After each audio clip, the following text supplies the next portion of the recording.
Good morning students, मैं हूं अनन्या स्वराज और मैं लेकर आई हूं इस वीडियो में एक सोशियोलॉजिकल कॉन्सेप्ट जिसका नाम है डोमिनेंट कास्ट, जिसे हिंदी में प्रभु जाति की अवधारणा भी कहते हैं। प्रभु जाति की अवधारणा समाजशास्त्री एम.एन. श्रीनिवास ने दी थी। उन्होंने मैसूर के रामपुर गांव के सामाजिक व्यवस्था के विश्लेषण के दौरान प्रभु जाति की अवधारणा को दिया था। इनके अनुसार भारतीय ग्रामीण जीवन में प्रभु जाति सर्वव्यापी है। साथ ही साथ भारत के शक्ति संरचना को समझने के लिए प्रभु जाति का समझना बहुत ही इम्पॉर्टेंट है और आजकल इस पे काफ़ी वाद विवाद डिबेट चल रहे हैं। कोई भी जाति प्रभु जाति कैसे बन सकता है? क्या प्रभु जाति और उच्च जाति एक ही है? तो मैं यहाँ बता देती हूँ, प्रभु जाति और उच्च जाति सेम कॉन्सेप्ट नहीं है। प्रभु जाति अलग है और हायर कास्ट का कॉन्सेप्ट अलग है। प्रभु जाति किसे कहते हैं? तो एम.एन. श्रीनिवास ने कुछ क्राइटेरिया बताया है। अगर वो कास्ट उस क्राइटेरिया को फुलफिल करता है तो वो डोमिनेंट कास्ट कहला सकता है। सबसे पहला जो क्राइटेरिया है, उन्होंने कहा है कि किसी भी खास क्षेत्र में किसी जाति की अगर जनसंख्या सबसे अधिक होती है, ये पहला क्राइटेरिया है। अगर कोई डोमिनेंट कास्ट होगा तो उस एरिया में, खास स्पेसिफिक एरिया में, उस जाति के लोगों की संख्या सबसे अधिक होगी। दूसरा क्राइटेरिया है कि वे आर्थिक रूप से संपन्न होंगे। इसको दूसरी तरह से समझ सकते हैं कि उनके पास उस एरिया का सबसे ज़्यादा लैंड होगा। तीसरा जो क्राइटेरिया है वो ये है कि उनके पास राजनीतिक शक्ति होगी, अर्थात सत्ता का वो भरपूर इस्तेमाल करना जानते होंगे और करते होंगे। चौथी बात उन्होंने ये कही कि धार्मिक उच्च स्थिति के बारे में इन्होंने बोला, क्योंकि जो हमारा जो समाज है वो बहुत सारे कास्ट में और चार वर्णास में बटा हुआ है और चार वर्णास के अलावा भी एक अनटचेबल्स का ग्रुप आता है।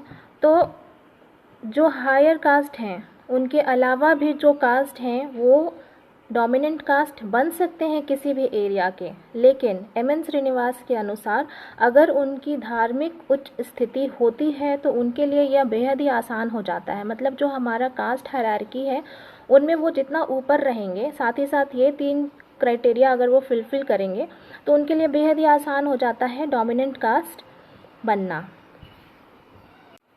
जो डोमिनेंट कास्ट होते हैं उनके पास बहुत ही अधिक लैंड होता है उस एरिया का। जो लैंड है वो रिप्रेजेंट करता है ग्रामीण क्षेत्र में प्रतिष्ठा का, साथ ही साथ संसाधनों का। डोमिनेंट कास्ट के पास जो संसाधन है वो बहुत प्रचुर मात्रा में दिखती है।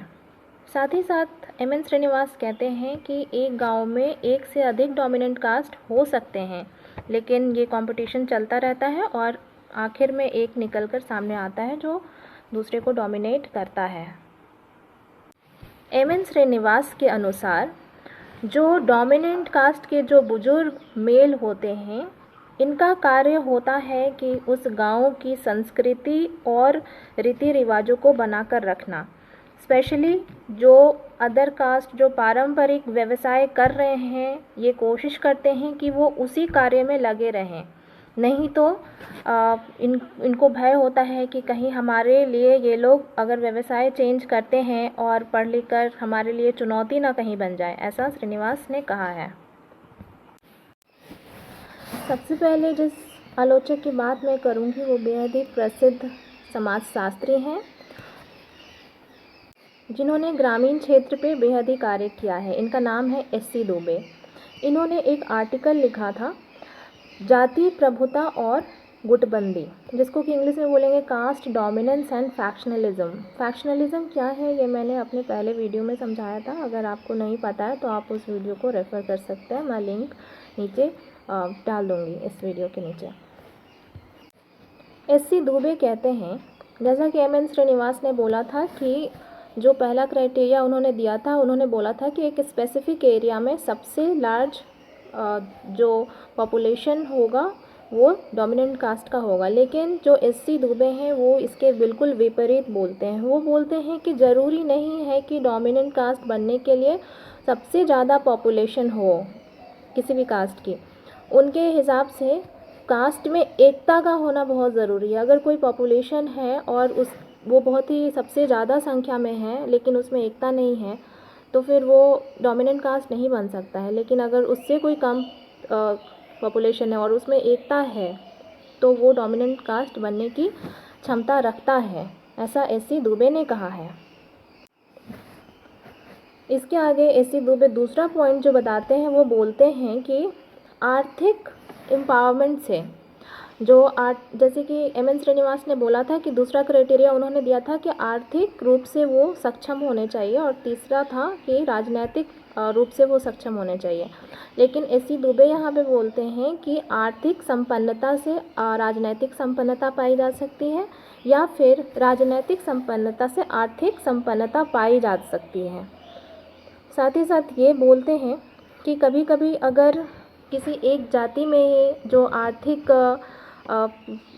सारे रिसोर्सेज जो एक जगह इकट्ठे हो जाते हैं, तो उनमें उनके अंदर भी बहुत कंपटीशन की भावना आ सकती है और वे आपस में ही द्वंद्व कर सकते हैं, जिससे कि उनकी एकता खंडित हो सकती है।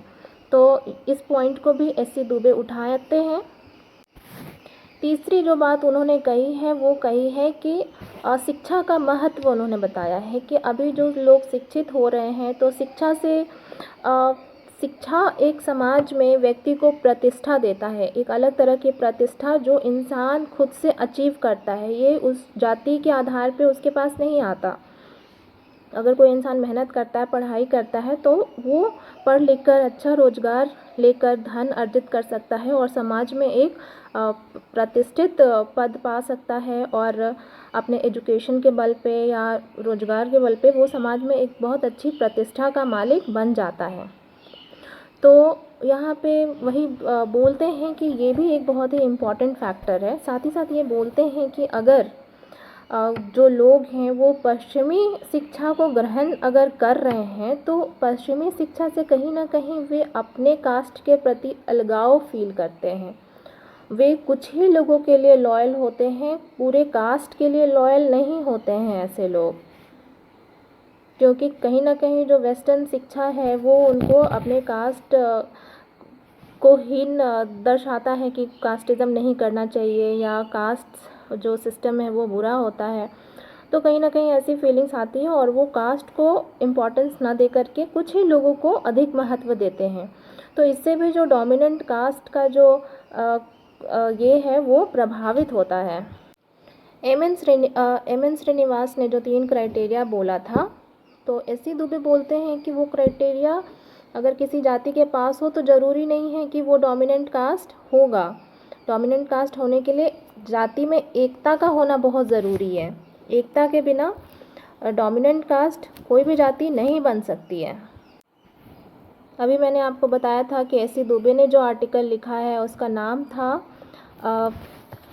जाति प्रभुता तथा गुटबंदी। तो ये अभी जो 5वां पॉइंट ये जो बताते हैं, ये बताते हैं कि गुटबंदी का क्या इम्पोर्टेंस है। ये बोलते हैं कि जो जाति है वो भारतीय समाज में बहुत ही इम्पोर्टेंट रोल करता है, चाहे वो क्षेत्रीय चुनाव हो, राष्ट्रीय चुनाव हो या राज्य का चुनाव हो। तो साथ ही साथ बोलते हैं लेकिन ये जो गुटबंदी है इसको भी नेग्लेक्ट नहीं किया जा सकता। ये बहुत इम्पोर्टेंट रोल प्ले करता है इलेक्शन में और वोटिंग में।